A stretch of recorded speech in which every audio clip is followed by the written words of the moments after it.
గత ఒక వారం నుంచి ఎవరో నేను కొత్త మనిషిలాగా అసలు ఎలా ఇచ్చారు ఈవిడికి ఒక ఎమ్మెల్సీ అని ఒక వింతగా ప్రశ్నలు వేయడం జరుగుతుంది. అంటే మీడియాలో జరుగుతుంది. అది మీడియా వాళ్ళు వేయడం కాదు, అది ఎవరు అడిగిస్తున్నారో కూడా మాకు తెలుసు. పాపం బీజేపీ టీఆర్ఎస్ వాళ్ళకి ఏం అర్థం కావట్లేదు అనుకుంటాను.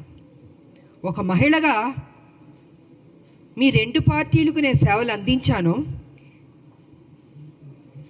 మీరు సరైన నిర్ణయం తీసుకోకపోబట్టి మీ పార్టీని విడిచి నేను బయటికి వెళ్ళాను. ప్రజల్ని ఏ రకంగా మోసం చేయాలో ఆ రకంగా మీరు మోసం చేస్తున్నారు.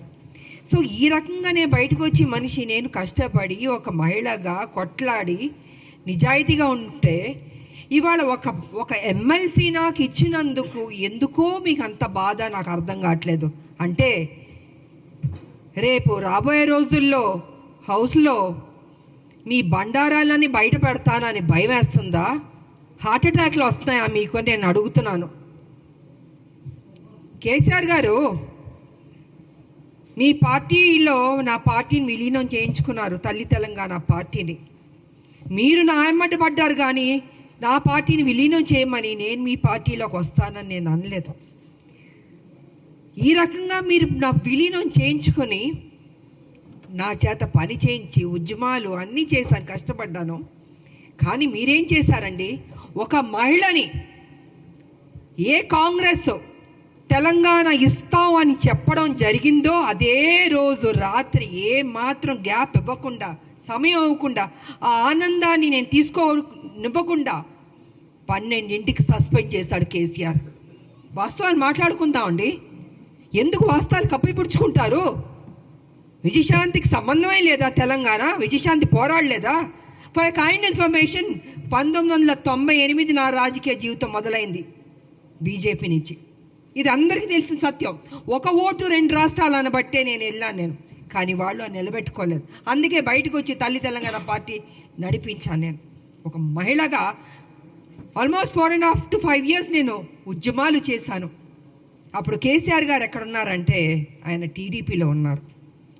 ఆయన టీడీపీలో ఉండి ఆయనకి మంత్రి పదవి ఇవ్వలేదు కాబట్టి అప్పుడు బయటకు వచ్చి ఆయన ఉద్యమం ఎత్తుకున్నారు. అప్పటికే నేను ఉద్యమం అన్నది స్టార్ట్ చేశాను. ఇది తెలుసుకోవాలండి. కొంచెం వెనక్కి వెళ్ళి, బహుశా అందరికీ తెలుసు కానీ తెలియనట్టు నటిస్తుంటారు. అంటే ఒక బురద జల్లడం కేసీఆర్ ఒక్కడే కాదండి, ఆయన సొత్తు కాదు తెలంగాణ.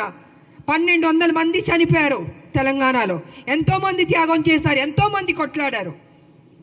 దాంట్లో ఒక ఆడబిడ్డగా నా వంతు నేను కృషి చేశాను. నేను అలాంటిది ఈరోజు ఒక ఎమ్మెల్సీ వచ్చినందుకు ఎలా వచ్చింది, ఎందుకు ఇచ్చారు, ఏం చేశారు, ఆవిడ అక్కడ ఏంటండి ప్రశ్నలు?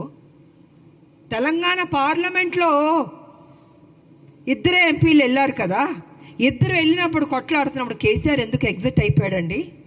చివరిదాకా ఉంది. ఆ రోజు మా ఎంపీలు, కాంగ్రెస్ ఎంపీలు అందరూ ఉన్నాం, పెప్పర్ స్ప్రేలు కొట్టారు. నార్త్ ఎంపీలు అందరూ చిత్తక బాదుతున్నారు మమ్మల్ని ఎంపీని. నేను మీరా కుమార్ గారిని ఇలా పట్టుకుని నిలబడ్డాను. నేను ఇంత చేస్తే ఇదండి మీరు మాకు చూపించే కృతజ్ఞత? ఇదా మీ కుట్రబుద్ధి? అంటే మీకు బడుగు బలహీన వర్గాలంటే నచ్చదు దొర, మీ దొర బుద్ధి ఏదో చూపించుకుంటున్నారు. అందుకే నిన్ను దొర అంటున్నాను నేను. బడుగు బలహీన వర్గాలకి గౌరవం ఇవ్వడం నేర్చుకోండి. అదే బడుగు బలహీన వర్గాలు బీసీ కానీ, ఎస్సీ కానీ, ఎస్టీ కానీ, మైనార్టీ కానీ లేకపోతే మీరు ఈరోజు ఈ పొజిషన్లో ఎక్కడ ఎలాగుంటారు? మీరు గతంలో ముఖ్యమంత్రి ఎలా అయ్యారండి? మీ దొరలు ఒక్కళ్ళే వేస్తారా? ఇంతమంది ఓటు వేయబట్టి మీరు ముఖ్యమంత్రి అయ్యారు, ఇంతమంది త్యాగం చేయబట్టి మీరు ముఖ్యమంత్రి అయ్యారు. అది గుర్తుపెట్టుకోండి దొరగారు. నిన్న వేయడం కాదు రాములమ్మ మీద, మీలా పిరికి బంధం నేను మాత్రం కాదు. గచ్చున్న మహిళని, త్యాగం చేసిన మహిళని, నా ఆస్తులు అమ్మి పెట్టాను తెలంగాణకి.